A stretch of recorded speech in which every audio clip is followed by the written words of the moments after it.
Magandang araw sa lahat ating mga ka-DA. So for today's releasing yung ating Suzuki Every Van DA64V. Ayan, in pink color. So syempre bago po natin simulan ng ating review, sa mga baguhan po at hindi pa po nakapag-subscribe sa aming YouTube channel, i-like, share, and subscribe sa aming YouTube channel at huwag po natin kaligtaang pindutin ang bell icon para ma-notify po kayo ni YouTube sa aming mga latest video updates. Ayan.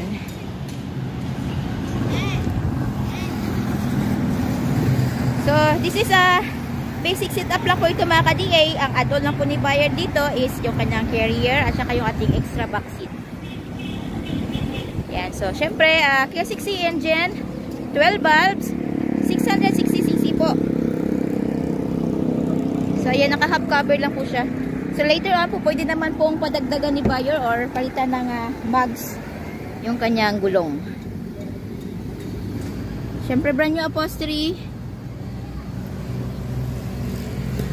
Ayan, brand new ceiling. Syempre po, ayan.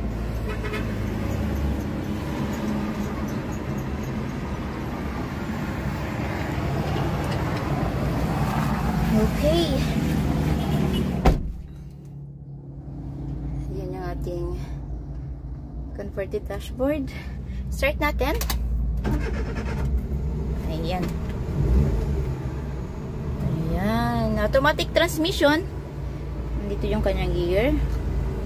So, syempre,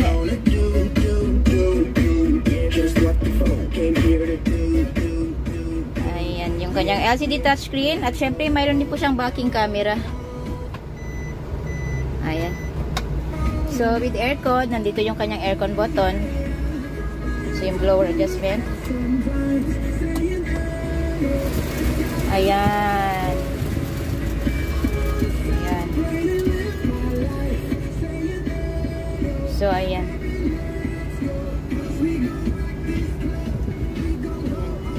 Charger socket. So, mayroon po siyang lagayan ng ating mga small things. At syempre yung ating glove box. Ayan. So, mayroon siyang lagayan din ng coins. Nandito yung kanyang bottle or cup holder. Ayan. Another lagayan ng ating mga small things. So, mayroon din po dito. Ayan. So, ayan. Sa ating non-turbo unit po na van is manual po yung kanyang windows. At syempre, manual din po yung kanyang mirror. So, ayan. Ayan. Check natin yung second row. Ayan. So, ayan. Tatlong pedal po yan. Yun po yung accelerator.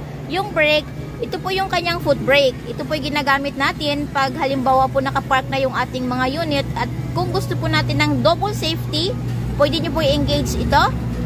Pero wag nyo lang pong kalimutang i-release dahil maaaring sirain po nito ang ating transmission o yung pinaka-worst is yung ating makina. Ayan yung second row. So, ayan. So, napo-fold din po ito. Hihilain lang po natin. At the same time, hila din po dito. Ayan. So, ayan. So, syempre, brand new matting. Ayan yung kanyang matting. At syempre, yung ating child's lock. Ito. Unlock. Lock. Ayan.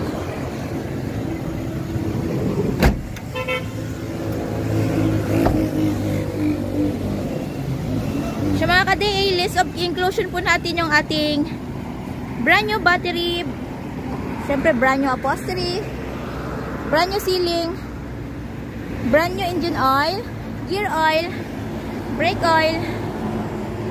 Ayan. So, syempre brand new din po ang ating spark plug. So, kasama na din po yung ating free spare tire, jack at saka wrench. Okay, yung ating compartment. So, ayan mga ka-DA, yung kanyang extra back seat. Ito po yung glove box. Po pwede nyo pong lagyan ito sa loob. Ayan. Ayan So, removable din po ito.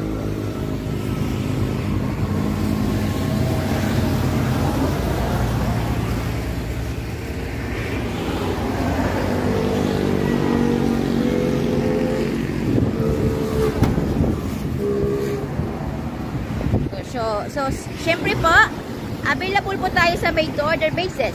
We require as low as 25,000 pesos na down payment para po masimulan namin ang inyong mga unit. At ang balance, upon unit pulled out. So mga ka-day, upon unit pulled out, kasama na po dun yung ating original OR and CR, which is directly under buyer's name as first owner sa Pilipinas. So, hindi na po natin kailangan i-transfer yun dahil nakapangalan na po sa atin.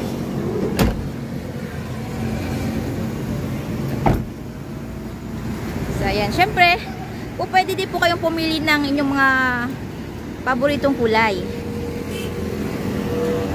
So, we use unsulfate material po para po sa long lasting shine ng ating mga unit.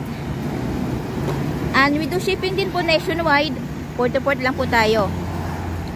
At syempre yung ating shipping fee, shoulder po yun ni buyer. So ayan, ano pa pong hinihintay natin? Come and visit us at Kilometer 11, Catalunan Pequeño, Davao City. At maaari din po nyo kaming kontakin through our Facebook page, Raihan Megdidosya Trading at R&R Surplus Multicaps and Shop. At maaari din po nyo kaming tawagan sa mga numero na nasa inyong mga screen. So ayan.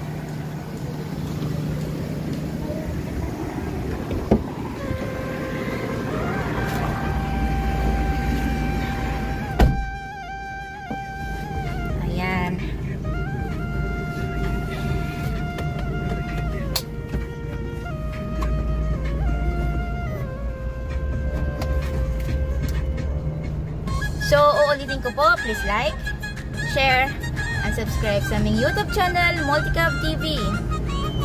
Kita-kits po tayo ulit para sa ating panibagong surplus unit review. From same place, same channel. So, stay tuned lang po tayo. Maraming salamat po. Mag-iingat po tayo lagi.